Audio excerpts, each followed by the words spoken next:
बिस्मिल्लाहिर्रहमानिर्रहीम। नाज़रीन इकराम, मैं हूँ डॉक्टर इम्तियाज़ सराबी और आज की कुछ डेवलपमेंट्स हैं जिनके बारे में रात के इस पहर मुझे आपकी खिदमत में हाज़िर होना पड़ा। इस वक्त यूके में 11:30 बजे हैं रात के। Normally I don't do program at this time, लेकिन मैंने आज कुछ चीज़ें पाकिस्तान टीवी पे देखी जो कि नहायत ही तकलीफ़ का बायस बनी।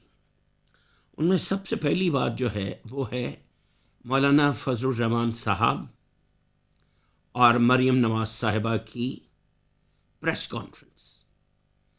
और ये हुई है मॉडल टाउन में, जहाँ पर मौसूफ़ा ने फजलुर रहमान साहब को बिमा उनकी पूरी फ़ौज ज़फ़र मौज के साथ उनको इशाइये पे बुलाया था। और उसके बाद एक बहुत लंबी चौड़ी धुआंधार दोनों ने प्रेस कॉन्फ्रेंस कर दी। प्रेस कॉन्फ्रेंस क्या है? प्रेस कॉन्फ्रेंस एक ऐलान अलम बगावत है सबसे पहले मौलाना साहब की तरफ से। और मैं हैरान हूं कि एस्टेब्लिशमेंट जो मुल्क में अमन चैन और शांति की जिम्मेदार है, on in other words Pakistan में वॉच डॉग जो है वो एस्टेब्लिशमेंट है। पहले तो इल्ज़ाम लगता था कि मुल्क में जो भी निज़ाम लाया जाता है उसकी तमाम तर जिम्मेदारी, जो भी क़यादत आती है, वो एस्टेब्लिशमेंट की आशीर्वाद से आती है। और आने के बाद अपनी पॉलिसीज़ में जब तक वो in accordance with the guidelines created by establishment और डिज़ाइन बाय एस्टेब्लिशमेंट वो चलते हैं, ठीक है। जैसे ही वो वहाँ से डिविएट होते हैं उनकी हुकूमत का टेन्योर ख़त्म हो जाता है। ये तो वैसे भी ऑन रिकॉर्ड है। 3 बार नवाज शरीफ को लाए, 3 बार उसको डिस्क्वालीफाई किया, उसको अपना टेन्योर पूरा करने नहीं दिया। उससे पहले भी जो कुछ हुआ वो काफ़ी हौलनाक, दर्दनाक और अज़ियतनाक है। मेरा इशारा जनाब जुल्फ़िकार अली भुट्टो शहीद की तरफ है। बहर कैफ इस मीटिंग में जो मॉडल टाउन में हो रही है आज, उसमें जनाब मौलाना फजलुर रहमान साहब ने एक बार फिर वही धुआंधार तकरीर की और धमकियां लगाईं, और धमकियों के साथ साथ पाकिस्तान के ताबनाक और रोशन मुस्तकबिल की नवीद दी। अरे भाई, अब क्या हो गया मौलाना साहब कि आपको 2 साल असेंबली से बाहर बैठना पड़ा, तो आपको ख्वाब आ गया, ख्याल आ गया कि पाकिस्तान का मुस्तकबिल जो है वो मेरी वजह से आप आएंगे तो पाकिस्तान का मुस्तकबिल ताबनाक भी होगा, रोशन भी होगा। और उसके साथ साथ मरियम नवाज भी हूँ, और पाकिस्तान का मुस्तकबिल ताबनाक होगा जब उसमें अचकज़ई भी हो। यानी ये सारे ऑप्टिक्स हैं उसके। ना इनके बगैर पहले मुस्तकबिल ताबनाक था, ना अब होगा। यानी ये वो कहना चाह रहे थे। अफसोस की बात यह है कि तारीख अपने आप को दोहरा रही है। आज IJI वाला ड्रामा दोबारा रचाया जा रहा है। वो मेरे दोस्त जो आज जवान हैं, परवरदिगार आलम उनकी जवानियों को सलामत रखे, वो जिनको मौका नहीं मिला कि वो तारीख़ के औराक को देखते कि IJI क्या थी, इस्लामी जमहूरी इत्तेहाद। ये इत्तेहाद था सिर्फ और सिर्फ पीपल्स पार्टी के ख़िलाफ़, और अगर ज़्यादा ओपन कहा जाए तो ये इत्तेहाद था सिर्फ और सिर्फ जुल्फ़िकार अली भुट्टो के ख़िलाफ़। मैंने ही आज ऑल पाकिस्तान डेमोक्रेटिक अलायंस मार्ज़ वजूद में आ गया है, APC मार्ज़ वजूद में आ गई है, और उनका तमाम तर मैनिफेस्टो जो है वो बड़ा वाइडली डिस्कस किया जा रहा है। क्या है वो? बस नारेबाजी है कि मुल्क का रोशन मुस्तकबिल होगा। मुल्क में न पहले कोई भूखा मरा इन 2 सालों के अलावा, ना अब कोई मरेगा, ना कोई औरत सड़क पे बच्चा जनेगी, ना कोई बच्चा भूखा मरेगा, ना कोई पानी की गंदगी की वजह से मरेगा, ना कोई भूख प्यास बगैर दवाई के मरेगा। यानी वो वादे कर रहे हैं। और मैं हैरान हूं कि जिस बुनियाद पे मरीम नवाज को और उसके वालिद मियां नवाज शरीफ को डिस्क्वालीफाई किया गया, वो सज़ा याफ्ता हुए, कन्विक्ट हुए, और मोहतरम नवाज शरीफ साहब भेष बदल के बहरूपिये के रूप में इस मुल्क से फरार हुए। अदालतों ने उनको एब्सकॉन्डर करार दिया, अदालतों ने उनको बिल्कुल बहरूपिया करार दिया, और अदालतों ने उस वक्त हुकूमत पे दबाव डाला जब वो यहाँ से जा चुके थे कि जी हमने तो उनको इजाज़त नहीं दी कि इनको मुल्क से बाहर जाने दिया जाए।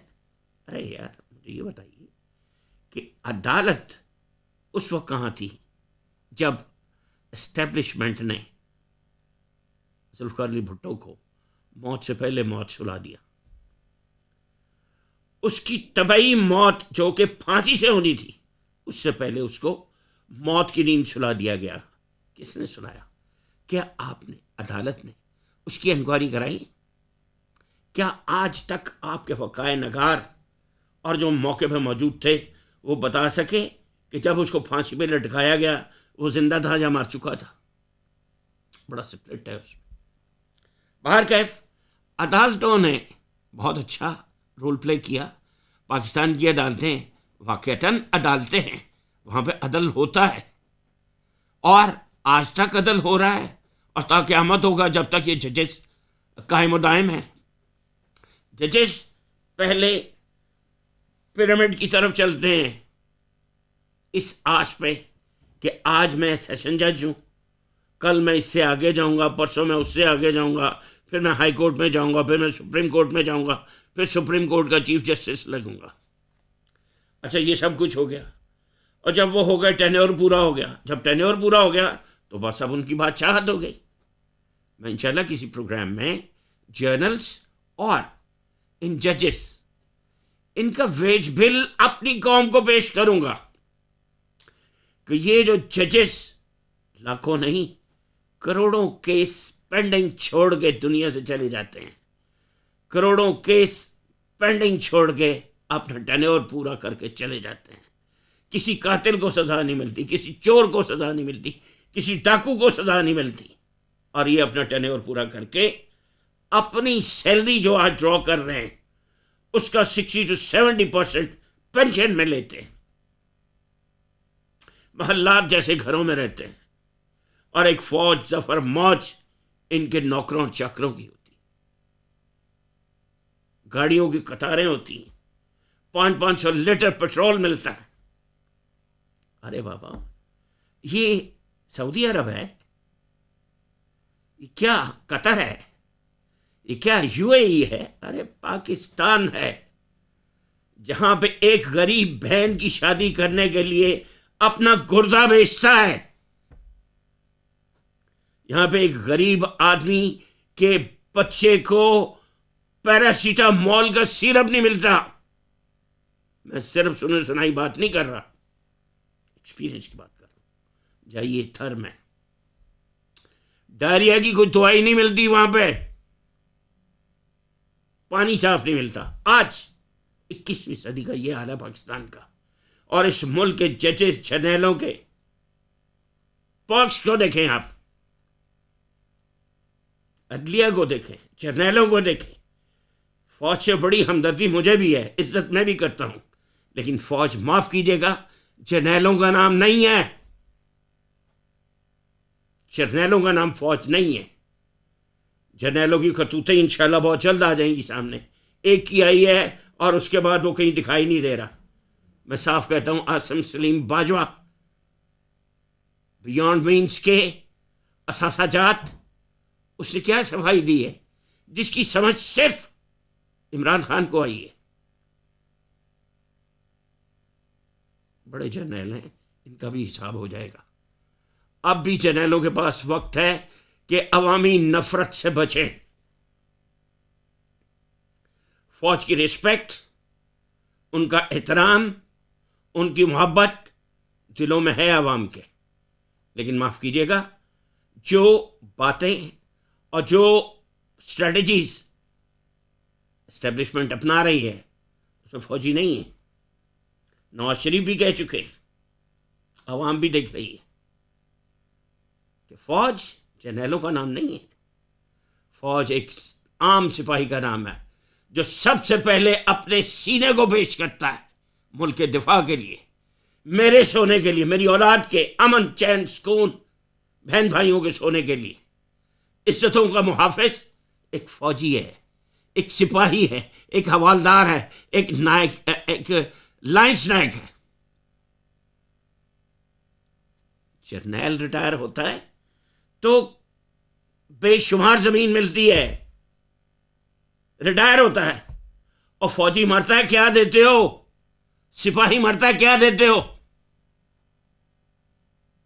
बड़ी तफरीक है तुम्हारी, बहुत तफरीक है। तो फौज जो आज कर रही है, मैच फिक्स किया हुआ है। आज मरियम नवाज और नवाज शरीफ दोनों ख्वाब देख रहे हैं कि हम बड़े कामयाब होके मुल्क में वापस वारिद होंगे, गो हमारी जद्दोजहद लंबी हो जाएगी, लेकिन हम वो अपने आप को रेप्लिकेट कर रहे हैं इमाम खुमैनी के साथ। गौर से सुनिए, ख्वाब वो क्या देख रहे हैं और किन के बलबूते पे देख रहे हैं? इस बिकाऊ जुडिशरी पे, इस एस्टेब्लिशमेंट पे जो उनके साथ दोस्ताना मैच खेल रही है। क्या फजलू को गिरफ्तार नहीं किया जा सकता? वो फजलू जो कहता है कि मैं इस फौज का, इस एस्टेब्लिशमेंट का वो हाल कर दूंगा जो अमेरिकन फौज का अफगानिस्तान में हुआ। इससे बड़ी गाली तुम्हें क्या चाहिए? एस्टेब्लिशमेंट तुम्हें क्या चाहिए? वो गैरत नाम की चीज है तुम्हारे पास? अफसोस, अफसोस, तुम्हारे क्या हाथ काट के नवाज शरीफ ने अपने पास रखे हुए हैं कि तुम्हारे हाथ उसके गले तक नहीं पहुंच रहे। वो कैसे बैरूपिया बन के पाकिस्तान से निकला? तुम्हारे होते हुए वो कैसे निकला? लाख अदालतों ने कुछ किया, लाख इसने किया कि जी इसको जाने दो। इमरान खान है, वॉच डॉग तो तुम थे, तुमने क्यों नहीं रोका? और अगर नहीं रोका तब तो अब क्या कर रहे हो? अब सिर्फ आई वॉश हो रहा है। अदालतें 60,000 रुपए लगा के डॉन में, जंग में इश्तहार दे रही हैं कि जी वो एक कार्रवाई जो है वो पूरी हो जाए, ज़ाब्ता पूरा हो जाए कि जी नवाज शरीफ को हमने इश्तहारी करार दिया। अच्छा, भी वो ऐसा करने से आ जाएगा? हरगिज़ नहीं। आपने यूके में, लंदन में, आपने वहाँ पे लेटर डिलीवर किया, उन्होंने लेने से इनकार कर दिया, उसके बेटों ने लेने से इनकार कर दिया। गो कि उसके पीछे दिखाई देने में स्पेशल बच्चे दिखाई देते हैं, लेकिन उनको इतना पता है स्पेशल बच्चों को ये लेटर नहीं लेना, उन्होंने लेटर नहीं लिया। वो लेटर वापस हुआ, बाउंस बैक हुआ, आया, फिर आपके हाई कमीशन ने उसको कोरियर किया, रॉयल मेल लेके गई, वो डिलीवर नहीं हुआ। फिर बंदा गया, वो नहीं हुआ। फिर ऑफिसर गया, उसने जाके तो कहा जी ये रिसीव करना आप पे फर्ज है। तो इतना प्रोटोकॉल देना पड़ रहा है नवाज शरीफ को।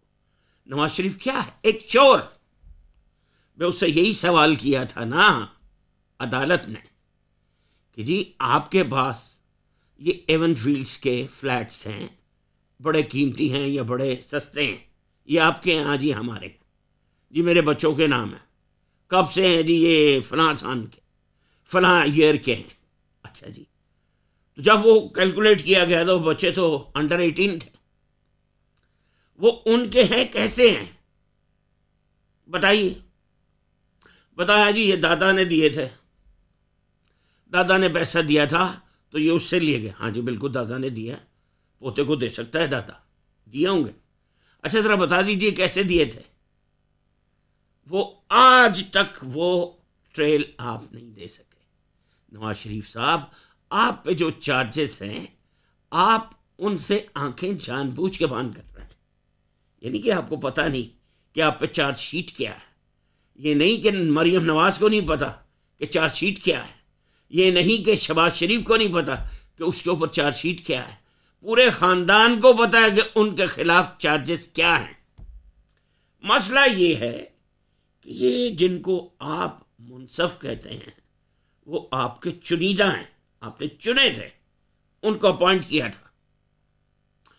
अब उनका ज़मीर, उनके मेदे, उनके घर, उनकी फैसिलिटीज़, उनके बैंक बैलेंसेस उनको मजबूर करते हैं कि नहीं यार इनको ऐसे नहीं जलीलो ख्वार करना। नहीं नहीं नहीं नहीं, मैं तो जितना बड़ा वकील था मुझे पता है ना, किसी को तो नहीं पता मुझे कैसे इसने जज बनाया।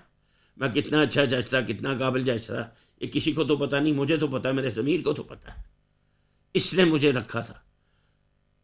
मैं चीफ जस्टिस बनने के लायक था या नहीं ये कोई नहीं जानता, ये मैं जानता हूँ या वो जानता जिसने बनाया। तो अपनी अपनी काबिलियत का और अपने अपने पोटेंशियल का सबको पता था, और फिर उन सबों ने अपना अपना पोटेंशियल आपको दिखाया, मुझे दिखाया। किस चीफ जस्टिस ने साबित किया कि वो इस कौम का चीफ जस्टिस है, मेरा चीफ जस्टिस, आपका चीफ जस्टिस है, गरीब का चीफ जस्टिस है, मजदूर का चीफ जस्टिस है? No no no, big no. वो चीफ जस्टिस है नवाज शरीफ का, वो चीफ जस्टिस है मरियम नवाज का। उन्होंने कैसे कैसे तरीके और कुलिये निकाले इनको अकोमोडेट करने के, इनको नरमियाँ देने के। तमाम मीडिया में, प्रिंट मीडिया में भी है, इलेक्ट्रॉनिक में भी है कि किस किस तरह से उन्होंने कहा कि इस सवाल का जवाब दे दो, इसका कोई जवाब ले आओ, हम तुम्हें छोड़ते।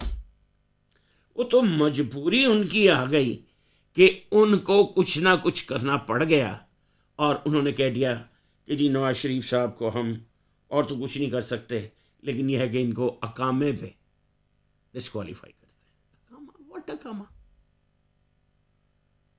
व्हाट अकामा। बंदे को कत्ल किया हो और जज कह दे मैं इसको इसलिए सज़ा दे रहा हूँ कि उसने उसकी वालदा को गाली दी थी। ये तो ऐसे ही है। कत्ल करना कुछ और है, एब्यूज़ करना कुछ और है। तो बात यह है कि इनके पीछे पैसा बोल रहा है। इन्होंने दुनिया भर के सबसे एस्टेब्लिश्ड मार्केटियर्स रखे हुए हैं, उनके सामने अपने सारे कागजात, अपनी फाइलें रखी हैं, और वो इनको गाइड कर रहे हैं कि आप ट्रीट ही ऐसे करें कि आपको मसला ही कोई नहीं है। अरे बाबा, नवाज शरीफ ने आज तक किसी बात को आज तक जवाब दिया है कि उस पर चार्जेस क्या हैं? आज तक उसने किसी सवाल का जवाब दिया?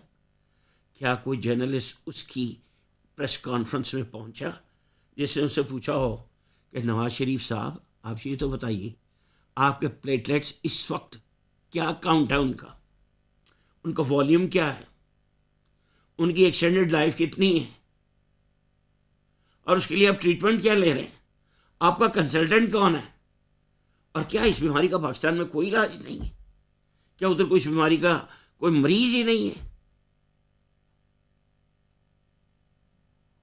ये वो सवाल हैं जिनके जवाब नवाज शरीफ को आपको देने चाहिए थे। लेकिन हुआ क्या कि ऐसे जर्नलिस्ट बिठा लेते हैं अपनी प्रेस कॉन्फ्रेंसेस में जिनको चॉकलेट्स दी हुई हैं। ये लो, तुम्हें एक कोठी, तुम्हें एक बंगला जिसमें स्विमिंग पूल भी है। मैं कई जर्नलिस्ट को जानता हूँ जो 50 मोटर बाइक पे आते थे, होंडा पुराना, सीट भी फटी हुई है, कॉलर भी फटे हुए, 3-3 4 बार कॉलर बदलते, अंदर था बाहर, बाहर था अंदर करते थे। आज उनसे देखें, आज उन घरों में रहते हैं जिनमें अंदर स्विमिंग पूल है।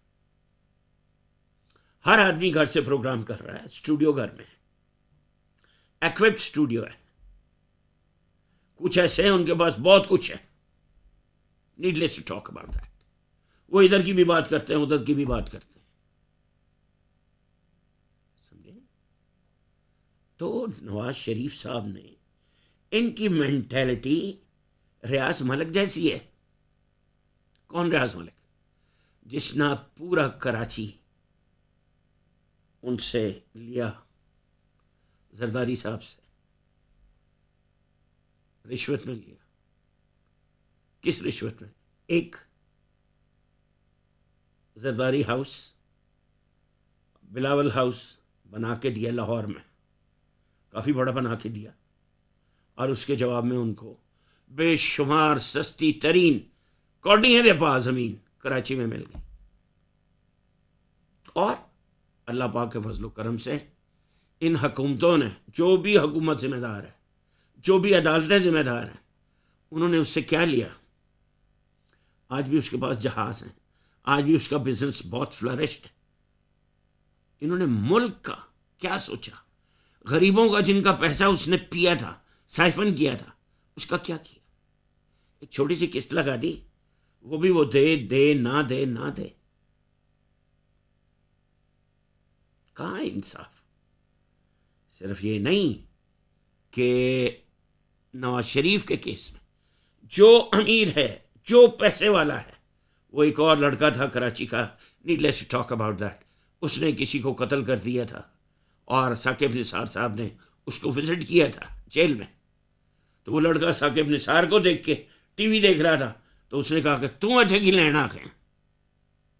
साकिब निसार को तू तड़ा से बात करता, वो एक वडेरे का बेटा था, कत्ल के जुर्म में जेल में था, लेकिन उस जेल के जो जेलर था उसने, और सुप्रिटेंडेंट है उसने, और तमाम होम डिपार्टमेंट ने उसको वहाँ पे एसी भी दिया हुआ था, और तमाम फैसिलिटीज़ वो दी हुई थी जो डाकुओं, चोरों, कातलों को दी जाती हैं। आई मीन नवाज शरीफ जैसे को दी जाती, वही थी उसके पास। नरम बिस्तर भी था, सर्दियों में गर्म भी होगा, एसी भी था, बाथरूम भी था, गीजर वाला था, सब कुछ था। अरे बाबा, इन लोगों के होटलों से, इनके कमरों से जब शराब निकलती है तो वो शहद बन जाता है, ऑलिव ऑयल बन जाता है। इनके कमरों से जब ये छोड़ के जाते हैं बड़े बड़े ऑफिसेस, तो वहां से कौन सी गोलियां निकलती हैं, कौन सी टैबलेट्स निकलती हैं? व्यागरा कहां से निकली थी पता है आपको? झूले जिनमें झूलते थे, फिल्में कौन सी निकली थी? ये इनका मेंटल लेवल है, ये इनकी अखलाकियात है, ये मुल्क के सरबराह है। Shame on them. और अदालतों का क्या कहना, एस्टेब्लिशमेंट का क्या कहना? बहरहाल बातें बहुत दूर चली गई। बात हो रही थी मरियम नवाज की और जानलेवा बीमारी की। नवाज शरीफ साहब पाकिस्तान से बहाना बना के गए कि जी अगर इनको फौरी तौर पे इंग्लैंड ना भेजा गया और इनकी खुदा ना खास्ता डेथ हो गई तो उसकी सारी जिम्मेदारी इमरान खान न्याजी पे होगी। अब मौत की जिम्मेदारी कौन लेता है? एक आम बंदे की नहीं लेता। तो फिर एक ऐसा लीडर जो पैसे दे के लीडर बन जाए, जो लोगों को पैसे दे, अब वो सड़क पे, लाहौर के जेल रोड पे, वो खुद को जंजीर से नहीं कर रहा है, वो सड़क पे खुद को कत्ल कर रहा है, छुरियां मार रहा है कि नवाज शरीफ को छोड़ो नहीं तो मैं अपने आप को छुरियां मार लूंगा। कोई है इतना बड़ा नेल्सन मंडेला पाकिस्तान का नवाज शरीफ? क्या इसका कद काठ वैसा है? सॉरी, ये शायद किसी के जूते जैसा ना हो जो इसकी हरकत है। He was not a good actor, इसके बाप ने इसको एक्टर बनाने की कोशिश की। He was not a good comedian, इसके बाप ने इसको रंगीले का शागिर्द किया। He was not a good cricketer, इसको क्रिकेट सीखने में डाला, क्रिकेटर भी ना बन सका, बना तो सियासतदान, सियासतदान और चोर सियासतदान, और इस किस्म का चोर कि आपके सामने बहरूपिया बना। किस तरह से बहरूप बना के हॉस्पिटल से निकला, कैसे निकल रहा है, कैसे बेड पे जा रहा है, और कैसे जहाज पे चढ़ा है, और कैसे अंदर जाके हशाश बशाश हो गया, और लंदन उतरा तो बिल्कुल नॉर्मल गया। ये नहीं कि उसको बेड पे लेके गए हों, ट्रॉली पे लेके गए हों। No, he went out of the airport like a normal man.